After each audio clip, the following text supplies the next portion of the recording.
Today on CityCast Denver. Around the middle of December, Westward Culture editor Emily Ferguson started working on a story about the tattoo scene here in Denver. She had heard reports of feuds between tattoo artists and shops having rocks thrown through their windows. Emily started to dig in and called up a big name in Denver's tattoo community to get more insight, Alicia Cardenas. But by then, her story was about to transform into something she could have never anticipated. Emily's on the show today to give me the backstory and remember Alicia, who we lost in the December 27th shooting. And just a content warning, especially for folks who knew or were close to Alicia. You're going to hear her voice in this show from an interview Emily taped shortly before her death. Today is Tuesday, January 25th, 2022. I'm Bree Davies, and this is CityCast Denver.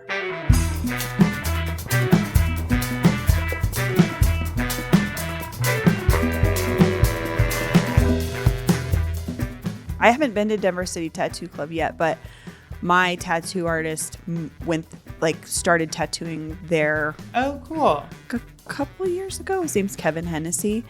I think I met him. He's a lovely person. He seemed really, really cool. I think he and Kim had actually been up until midnight the night before tattooing each other, and they put "Where's Waldo" on each other's bags. Yeah, it was amazing. It's perfect because they each have are fully covered. Emily Ferguson, welcome to CityCast Denver. Thank you. So you just published this cover story for Westward about the tattoo community here in Denver, and you sort of track it through a big transition in the 90s up to the shooting a few weeks ago, which targeted a few important leaders in the community, including Alicia Cardenas, who you quote extensively in your story. Mm-hmm. That was something that struck me immediately in reading this. So how did that happen? Well, so the way this story came together was very interesting and serendipitous, also serendipitous in terribly tragic ways. But I had gone in touch with Alicia for another story I was doing about Wolf Den, which is another shop that I talk about in the piece. And I was writing a piece on them because they were opening a gallery. They had mentioned, how they had rocks thrown in their window and things like that. I wanted to check in with some other shops to see if this really is kind of a thing that happens, like the grandfathering in of businesses and things like that. Within the tattoo community, who can and can't open shops. Exactly. And the Soul Tribe was the first one that got back to me. Which is Alicia's shop. Which was Alicia's shop. So I ended up talking with her for a little over an hour, and it was 12 days before she was killed. And she actually gave the idea for this piece. She had said, there's such a huge history here, and things have changed so much. The reason why these things continue to go on and there's continues to be disruptions and disagreements and not engaging with other studios is because the young guys don't know their history and don't have respect for what happened before them, and they make grandiose statements about who we are or what things are without really fucking knowing. So she was like, it would be great to have kind of a history done on the tattoo industry here, especially there are so many iconic artists who have tattooed in Denver, who got their start in Denver. And so I was like, that would be awesome. Let's plan on that. We can meet in the new year. And then 12 days later, she was shot. And then basically the piece kind of started coming together after that. I wanted to talk to people who were in the industry back in the 70s, days that Alicia had referenced to me that she didn't live through, but had known about. Also get in with the newer generation too. So Wolf Den, Ryan Rose, who owns that, and how things have really progressed and changed and shifted. What it really came down to is having respect for the shops that were there before you. Mm-hmm. And I guarantee, even though they probably had some bad experiences, they haven't even had like the real bad experiences that a lot of us came from that make us who we are today, that they're not acknowledging. You know, there's a difference between being called a bad name and, you know, having somebody pull a gun on you and beat you up.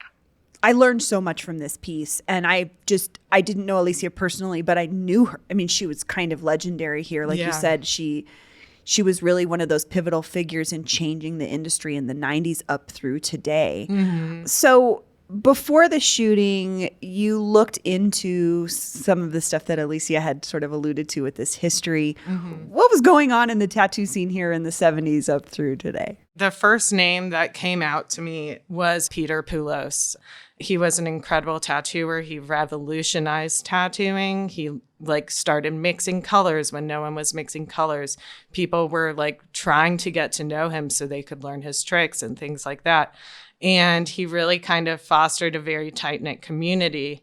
And that being said, it also kind of came with a sort of darker side and almost mafia-like mentality, where other shops weren't really allowed to open up because that would mean they were taking business. And this is still when a lot of people who were the artists and the clientele were coming from a rougher background, from sailors, bikers, things like that.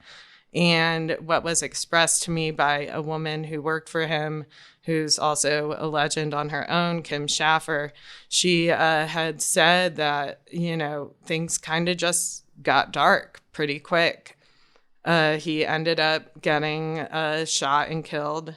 And after that, leading into the 80s, there was a lot of the pipe bombing going on. New shops would open.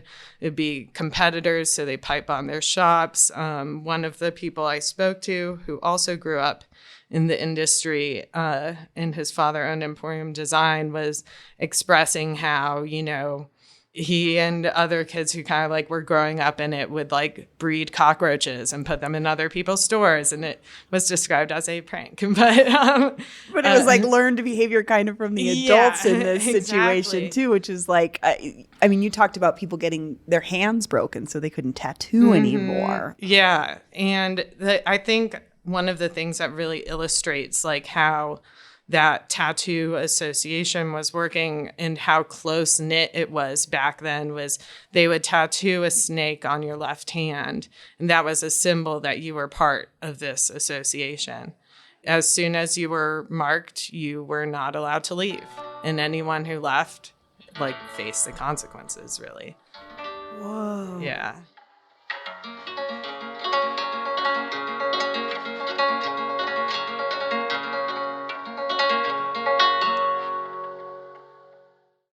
Running a business comes with a lot of what-ifs. But luckily, there's a simple answer to them. Shopify. It's the commerce platform behind millions of businesses, including Thrive Cosmetics and Momofuku. And it'll help you with everything you need. From website design and marketing to boosting sales and expanding operations, Shopify can get the job done and make your dream a reality. Turn those what-ifs into... Sign up for your $1 per month trial at shopify.com/special offer. So in the 90s, things started to change. And Alicia was a really big part of that. Mm-hmm. Can you talk about what you learned from her about that shift or what changed? Yeah, I think mainly in the 90s, it was already kind of coming out of the AIDS epidemic, where, people started freaking out about, these bloodborne diseases and stuff. So Alicia and also the National Tattoo Association, which was founded by Peter Poulos as well, they really helped create a bunch of regulations and safety protocols and things like that around tattooing.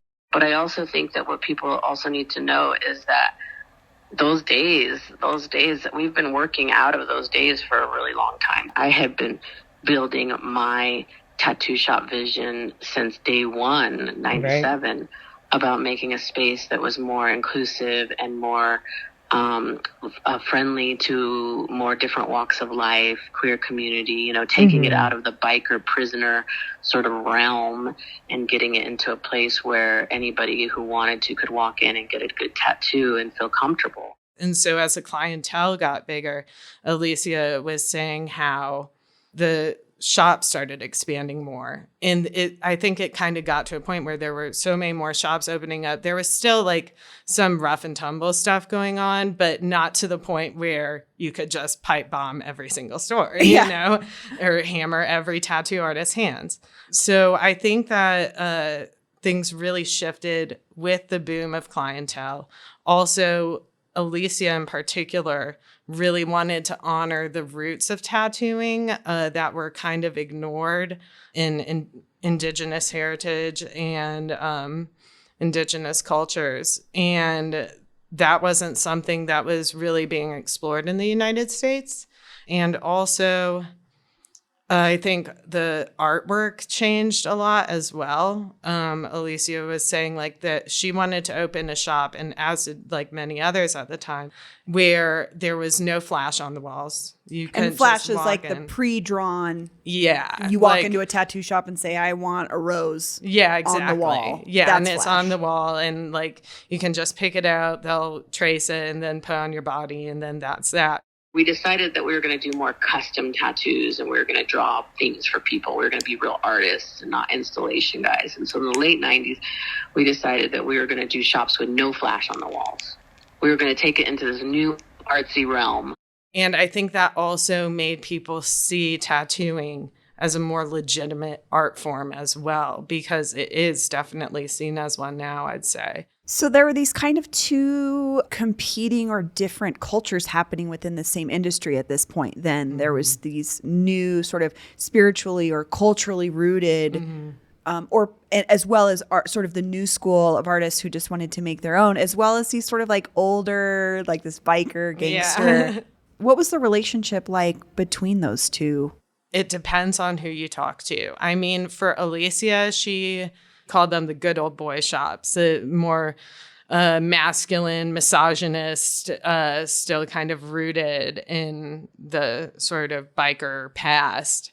She said that they're still necessary too, because to be fully inclusive, that those environments are still needed for some people who want to get tattoos. And if you don't want to interact with those shops, you don't have to, and go somewhere else. Yeah. And like you may get some like mean words from people, or you like, competing shops or things like that. But she had said it's just come such a far way from how it was, at least it's like people are just saying bad things to each other instead of physically shooting out someone's windows. Exactly. To me, yes, go for it. Keep taking it further. Like, yes, of course, make it more inclusive. Do all the things. But know where you came from. Yeah. Know where you stand in the city. Know who's standing next to you. Know who's down the block from you. Yeah, there's a good old boys club. But you know what? Magic happens in their studios, too. So I unfortunately, this kind of then ties into the shooting, because we lost Alicia along with several other folks who were targeted in particular because of their ties to the tattoo community. Can you talk about those connections the shooter had to some of the folks? Yeah, so I think a good amount of it is still pretty unknown. One of the people I interviewed, Ryan Rose, who owns Wolf Den, they had told me that they used to work for Lyndon McLeod, the shooter. And they said that when they went in to meet him, they had said, I met with Alicia, and he kind of spoke volatilely about her. He already did not like her. I think there were some conflicting business issues. And after his shop, All Heart Industries closed, Alicia had briefly expanded Soul Tribe into there, which is my understanding. And I'm sure that kind of pushed him over the edge. Even though it was his fault he lost his shop, he didn't renew his licensing and things like that. But he didn't do the basics to run the shop, and she just was running her business. Yeah, exactly. But when it came to Ryan, that same day, December 27th, they were out of town and actually got a notification that the alarm went off at their shop. And they don't have any proof, but Lyndon had tried calling the shop multiple times that day, and their window was shot through. So it's to be assumed that there would be more victims if they hadn't been out of town. Mm-hmm.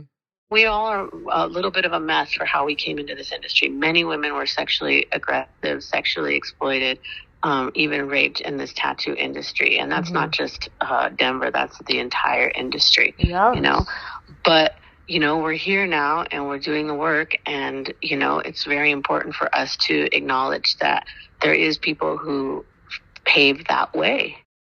And since the tattoo community doesn't really get a lot of coverage, like, say, Hollywood or other like big business industries, when it comes to behaviors like that, it's a little important to highlight for them, especially in light of what happened. And I don't think it's reflective of where the tattoo community is at.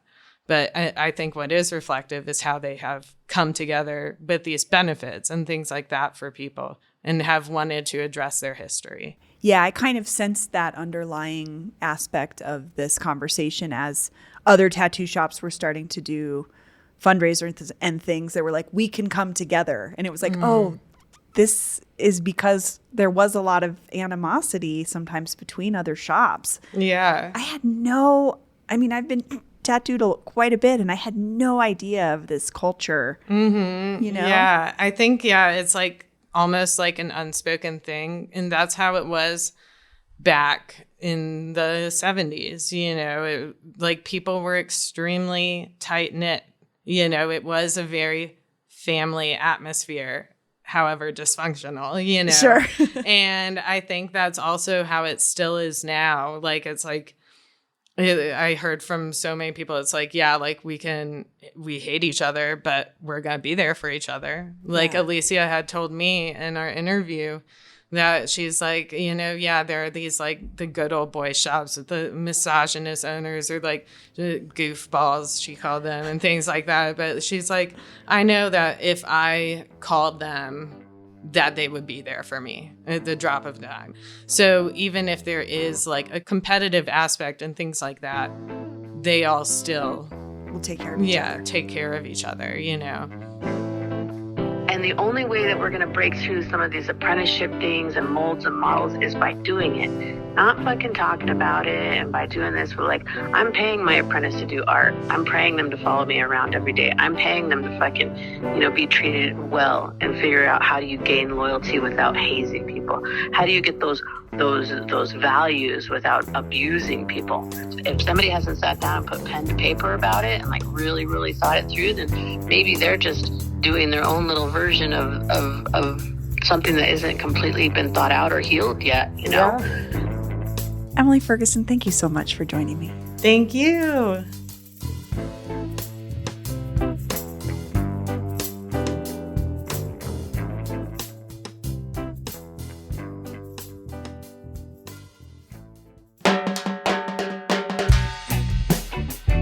That's all for today here on CityCast Denver. If you enjoyed the show, why not take a minute to tell a friend about us, rate the show wherever you get your podcasts, and subscribe to our morning newsletter.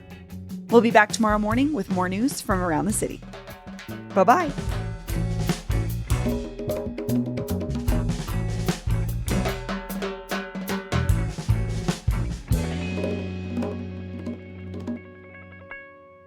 Bye-bye.